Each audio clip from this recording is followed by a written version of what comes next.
welcome back to a message for you. Procrastination. That's what we're talking about today. I have spent days procrastinating, doing everything. I procrastinated today's reading till I literally made myself some coffee in the kitchen and then just stood there and went, this is stupid. I know I've had to do this all day. This is absolutely ridiculous. This is dumb. I keep saying I'm going to do this, and I sit on the sofa for a second. It's like a catch-all area, at least for my body, not for everything else, but like it's the sofa is one of those areas that when I go to sit on it, if I have to do the dishes first and I sit on the sofa, it takes me forever to get out of it. It's like it catches me. It like steals me or something. It's like, you know how a table can be a catch-all? My sofa is a catch-all for my body. It like glues me in like one like binary planet. So, oh boy. So I was in the kitchen and I said, Spirit, is this about procrastination? And all of a sudden I started doing stuff I should have been doing. And now I'm just sitting here going, okay, I've got to get this reading out. I've got it. I have done everything else. I just looked up to see what jasmine seeds look like. Couldn't find the answer. So now I have to look up a different question. And I had to stop myself to do this because I do not need to look anything up. I need to get this out because someone needs to stop procrastinating. Whatever it is you're doing that you are terrified to do, that you are afraid to do, it is time to stop procrastinating. You know that you can do it. It's just that little edge of fear that keeps you from doing it. And I want you to remember all of these people in your family, all of these people that you've seen as you've worked and you've grown and you've aged, even if it's from when you were little and you're like 19 now. I want you to look at those people in your family who keep saying, oh, I could do that, but they never do it. And it's not that they don't know how. You've seen them play that instrument. You've seen their artwork. You've seen the incredible things they can do, but they don't do it. And it's that fear. Is it procrastination? Yes. Is it avoidance? Sure. Is it some internal neurodivergence? 100% more than likely. But once we step over that fear, that is when we walk into knowing that we're good enough to do that. Or, you know what, I thought I was good enough and now I need to practice a little bit more. Or I'm not good enough and I need to reframe the things I want to do because the most disappointing thing in the world has happened. I've been told I'm not good at doing art, and rather than becoming a world dictator and killing millions of people, I am instead going to figure out something else to go to school for to avoid a war. So, wow. Spirit, that wasn't even me. Jeez. So, wow. Seriously? Really? For the love of Grabthar's hammer. So, it's that little bit of fear that holds us back, or it makes us do stuff that just isn't okay. You know, so we've got to step over that fear. For instance, you know, I once heard somebody say that the story of the tarot is the story of the fool, but in reality, it's actually the story of the magician. And I thought about that, and now I'm like, well, of course it is. Of course this is the actual story of the magician, because when the magician knows everything that he knows, when the magician knows he's good enough, when the magician knows he can do all of this stuff, and he needs to take the next step onto the life path, you have to step out like the fool. You have to go over the cliff with your dog in your bindle. You have to do that. You have to venture out on that new road, because it's on this new road that you meet these people, you meet these pages, these kings, these queens, you know? You're meeting these people who are having these trouble, and you're helping them and you're guiding them through this path, right? And by the time we get to the end, we find out this was the trial of the magician, because the magician was going on the next leg of his apprenticeship as a magician. And if the magician never went off the cliff like the fool, if the magician didn't decide to walk down the road and see what else was out there from his castle or wherever it is that he had lived, which I'm being told would have been like a school of alchemy. Like if he had never stepped out of that school of alchemy, he never would have learned the new things he needed to learn on the path of the fool, you know? Everything would have been 9 of Swords. Everything would have been disappointment. This came reversed. But I don't take reversals all. It's not that I don't take reversals. I just, even if it's upside down, I tell Spirit. Spirit will tell me if I have to have it up like this or not. You know? But it almost seems worse when it's tipped upside down because, you know, here it's like a sorrow that happens to you. This is like a sorrow where you're sticking the swords in your back yourself because you're not moving beyond where you can move. You're not moving past where you can move. It's one thing to physically, like I have dyscalculia. It's one thing for me to physically say, I just can't do that because my brain doesn't do that. That's a whole other thing because, you know, at some point I have tried to do this. I have tried to, you know, rig the system and, you know, I can give you back 4 quarters for $1 and 2 quarters here and 2 quarters there so I can be positive there's 4 rather than give you 5 all the time and have you count. But there are some things like telling time with a clock. I just have to look at people and go, I just can't tell time with that clock, period. It's never going to work, right? So we, you know,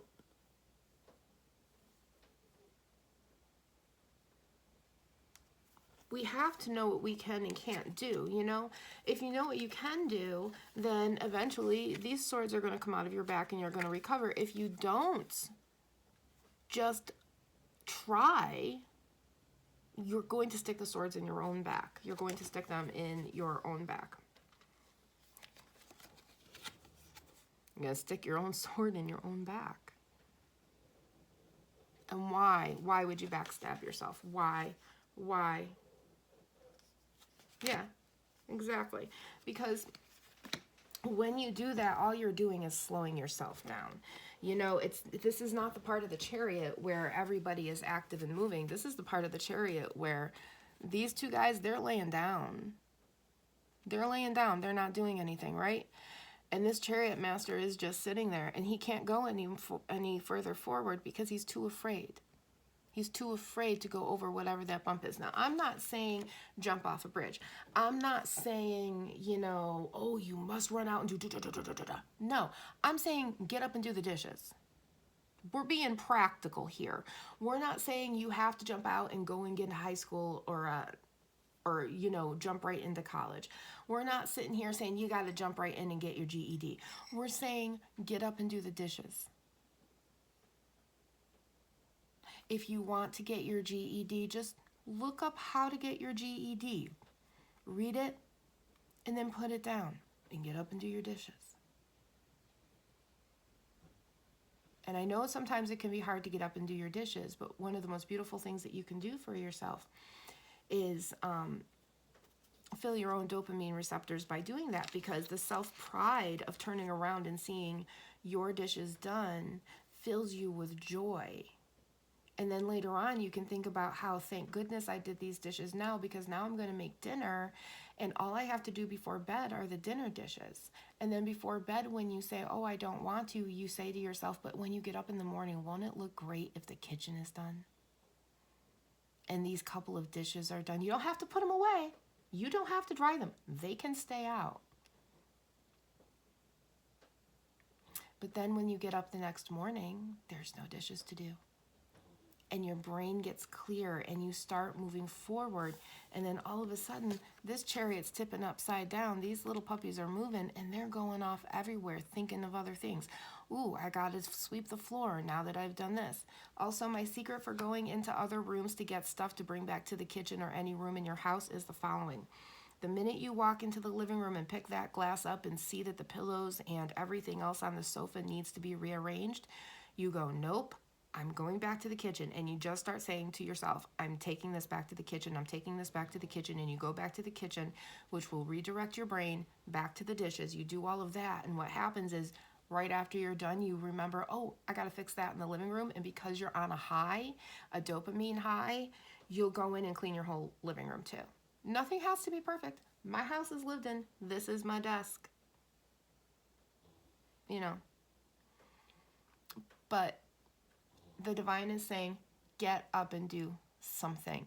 If all you do is rearrange your shoe area and put your winter shoes out and your summer shoes away, that's fine. If you can't put your summer shoes away because you have to get rid of those shoes in that bucket, go through those shoes in that bucket, throw them in the garbage. Don't even think that you're going to save them to give to someone. Just throw them in the garbage, because at this point, that's what matters, that you're getting up and moving, you're reorganizing, and you're doing within your body internally what you have to do. Because right now, I'm being told the procrastination is so bad that it's like you can't move. And I'm not talking about the, there's no dopamine, not able to move. I'm talking about the I have to do so much, and my head and body are whirling so much that I just have to physically sit here and not do anything because there's just too much to do. There's a difference between that, because usually when you don't have enough dopamine in general, I've found that helps, that happens during like really stressed out times and depressional times for me. So keep an eye on that. I find I can't even pick up the thing for the video game. I can't even pick up a glass of water. So we're not talking about that. We're talking about when you have so much to do that your head is spinning. Nothing has to be perfect. Nothing has to be perfect. But if you have a sink full of dishes and they're across the countertop, just know you only have to do these couple of dishes. A friend of mine once said 5 dishes. And my expansion for myself on that 5 dishes is I can't take any other dishes out of the cupboard except for what I've got here. If I need to use a bowl and this is and rather than taking it out of the cupboard, I'm gonna wash this one. So I'm doing dishes in general, but I'm not creating more dishes. And that's the most important thing to do, is not create more work for yourself, because you're already procrastinating. You're already in a funk that you can't get out of. So what is the point of making this funk worse? We're trying to make that better, because this procrastination has gotten to the point where the chariot has absolutely 100% stopped moving for you. It's not what you hear and see, it's what you say and do. And it came upside down, which means you're not doing anything. And that's from my mom, actually. That's from my mom. That's from my mom to you. So it's time to get up. It's time to explore.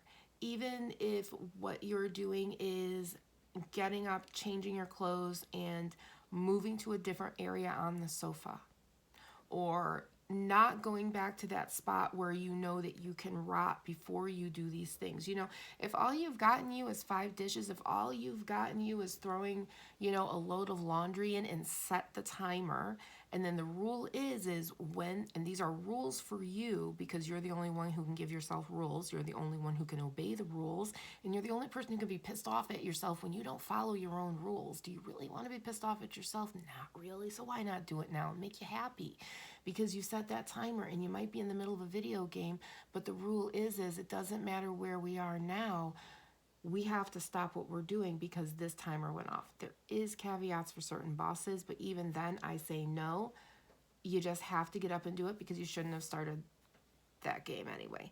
So you have to get up, you have to put those over to the dryer, and now you're fine, because it doesn't matter how long the clothes rot in the dryer. Do you see what I'm saying? It's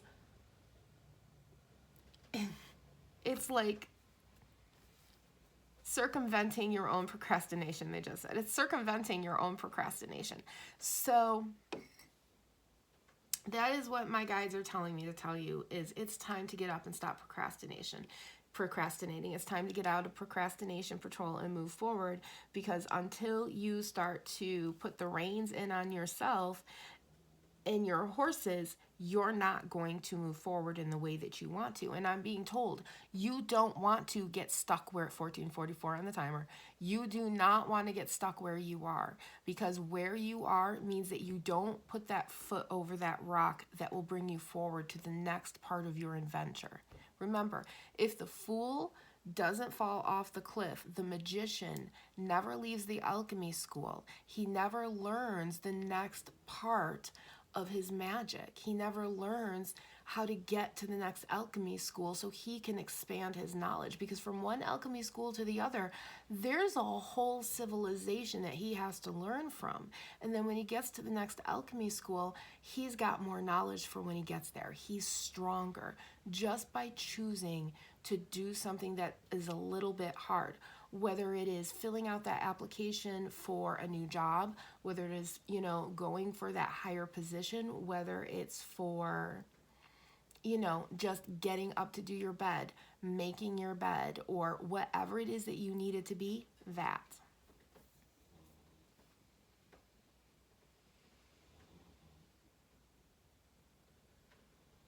That's the point. It's time for you to fall off the cliff like the fool. Don't be a fool, because that's not the point of this. The point is to do new things, to learn new things, to discover new parts of life. As a matter of fact, one of the things I wrote down today in my notes was, what I love about life is that each person you meet gives you a new experience to learn and grow by and with. So, every single person that the fool met on his way gave him a new experience to grow by, gave him a new experience to grow with. And that experience was important because, like I said, when the magician left the alchemy school, he was now the fool. He knew nothing going through these towns. And by the time he gets to the new alchemy school, he still doesn't know anything, but he has all of this life experience and all of this new knowledge that he brings with him because of the different people and things that he met, the different people and things that he helped, the different things and people that helped him grow into the magician and the fool that he is.